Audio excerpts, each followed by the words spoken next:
আজি যিখন চাৰ্জশ্বিট দিছে মই সেইখনক জুবিনদাৰ মৃত্যুৰ চাৰ্জশ্বিট বুলিয়ে গণ্য কৰা নাই।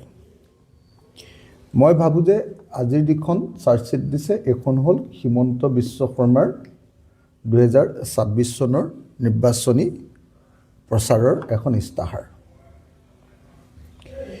আজিলৈকে পৃথিৱীত মই যিমান চাৰ্জশ্বিট দেখিলোঁ এইখনেই প্ৰথম চাৰ্জশ্বিট যিখন চাৰ্জশ্বিটত আইঅ' বা তদন্তকাৰী বিষয়া বা CIO বা মুখ্য তদন্তকাৰী বিষয়া ঘটনা সংঘটিত হোৱা স্থানলৈ নোযোৱাকৈ দিয়া প্ৰথমখন পৃথিৱীৰ চাৰ্জশ্বিট।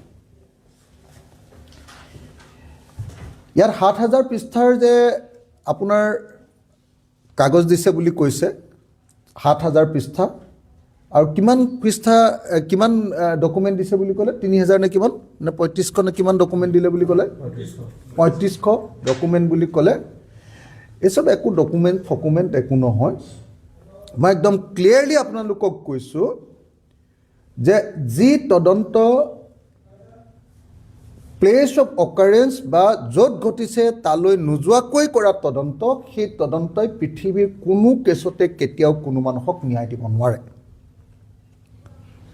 জুবিনদাৰ মৃত্যু ঘটিছে ছিংগাপুৰত, তদন্ত কৰিছে দিছপুৰত। জুবিনদা যিখন সাগৰৰ পানীত ডুবি ঢুকালে সেই সাগৰৰ পানীটো পৰাও চাবলৈ যোৱা নাই এতিয়ালৈকে আইঅ'এ। তাৰপিছত যদি হিমন্ত বিশ্ব শৰ্মাই কয় যে মই এখন বৰ সাংঘাতিক চাৰ্জশ্বিট দিছোঁ, তেতিয়াহ'লে মই ক'ম যে তেনেকুৱা চাৰ্জশ্বিট মই 1 ছেকেণ্ডত ডাষ্টবিনলৈ দলিয়াই পেলাম।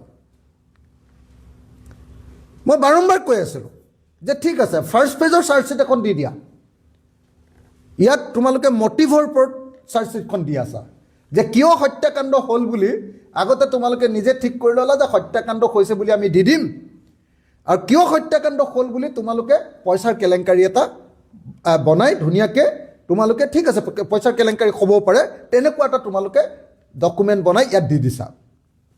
মোৰ সেইটোলৈকেও আপত্তি নাই